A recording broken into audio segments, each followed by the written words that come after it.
Hey there, this is Raquel de la Fuente with Ace Credit Consulting. And this is Christopher Cuellar with Goosehead Insurance. And today we're talking with Mortgage Talk. Mortgage Talk. So, Raquel, tell me a little bit about yourself. Good question, Chris. And the reason why we're here, guys, is not only am I credit, not only does Chris have multiple hats, but our background together, if we can share this with you guys, not only have I been in the credit world for several years, but prior to that, I was also in lending for over 10 years for City Financial, telling a lot of people, no, I can't help you. And then prior to that, I was also in the insurance world too. And so, Chris, what's your background? Same, 14 years of credit, mortgage, insurance, just combined a lot of different hats like yourself. And I think what's our goal? Help others, right? Inform them. Maybe they're in the same industry. Maybe they're realtors, maybe they're lenders, maybe they're insurance agents, or maybe they're home buyers, or maybe they're a home builder. But our whole goal here at the end of the day is to help you either learn something or point you in the right direction to get you started on the path of homeownership.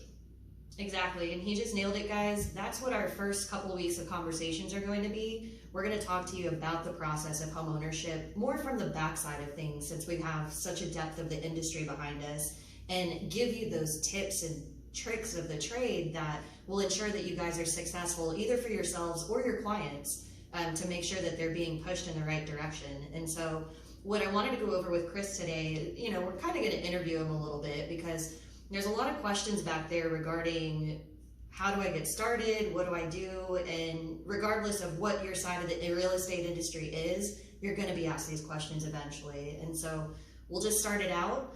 At the end of this, if you guys want to pop on notes or shoot questions, you're going to have our contact info, and we'll happily address those in the following weeks to make sure you get everything covered. So, Chris, the first question I'm normally asked, when should I start this process? Do I start it 2 months, a year, or something else? All right, so, depending on your experience and your background, that answer can vary. But for me, I deal with a lot of first-time home buyers. And what I like to say is start the journey at least 4 to 6 months in advance. And that goes for several reasons. 1, credit score. 2, funds that you may have saved or do not have saved. And 3, just to have an overall time frame of if there are any issues, you can get those issues corrected or money saved, or even have extra time to find the neighborhood, the property, the city, the school district that you're interested in. Right. So you said something twice there that I think is a big point on the next major question that I get asked all the time is, how much money do you need to have saved for this? Do you need like 30%, 20%, nothing? Is it free? Like, how does that work? Well, let's put it this way, and I use this example in several different areas, so you may hear it more than once, but a home buying picture or snapshot or scenario is like a fingerprint. It's unique to each individual.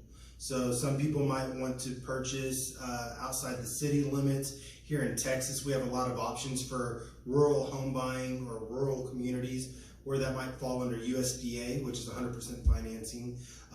We also have FHA, which a lot of first-time home buyers like to take advantage of because of the low down payment.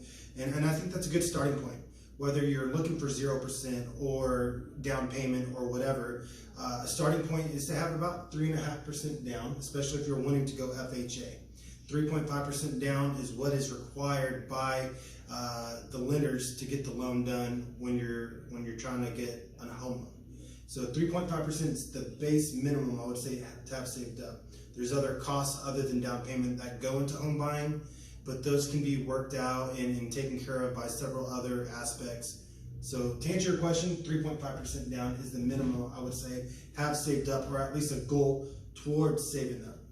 Okay, fair enough. And 3.5% is myth debunked, you guys. Like, I can't tell you how many times I've talked to people and they think you have to have 10% or 20% or $25,000, and absolutely not. That's not the case, just like Chris just shared. And so that kind of leads me into my next question with the down payment assistance. For first-time home buyers, generally it is that 3.5%, but in the event that maybe they don't qualify for that, or that's not a program they want to go with after they figure out the terms of it, what other loan products are available?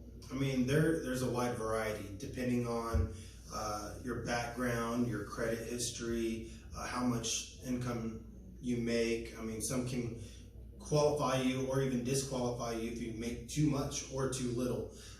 So, I mean, really, there's government programs.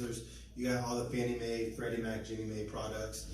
A lot. You know, if you're a veteran, I always point everyone to, if you're eligible, which you may or may not know if you're eligible, get with your local lender. If you need a lender, we can point you in the right direction. But check with your loan officer. They should be able to pull your certificate of eligibility, let you know if you're qualified for a VA home loan, if you're a veteran. If you're looking for a home in the rural area, USDA, again, that's qualified. There's qualifications for that as far as income, how many heads are in the household, all that. So we also have to see if you qualify for that. If you want to go conventional, most people think, oh, conventional is what, 20% down?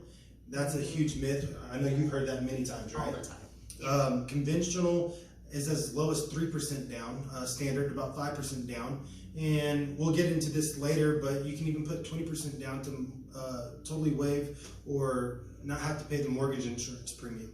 So there are a lot of different things out there. The first step I tell everyone is get with your lender, get pre-approved. That's going to let you know more than anything where you're at. Are you credit ready? What programs, what loan programs, special programs, anything or everything that's out there, what you are able to do or what you're not able to do. So first thing, get pre-approved. And that's what we're going to dive into for the up and coming weeks, you guys. We're really going to break down the lender's approval, what programs are out there for, what they look like, and then also your credit too. What happens if your credit's not where you want it to be? What are the perks of getting an extra 20, 40, 60 points? Or if you don't credit qualify, where do you start with that? What are some tips and tricks you can do to boost your credit score that you need to look at to make sure you're where you need to be before you even start that process? And a good loan officer, maybe potentially a credit expert, may be able to help guide you in the right direction and make that process a little bit simpler. We want you to have a whole team behind you that's your cheerleader and makes this happen for you. And that's what we're here to do. So thanks for hanging with us today. Thank you guys for listening. And we'll talk to you next week. Talk to you later.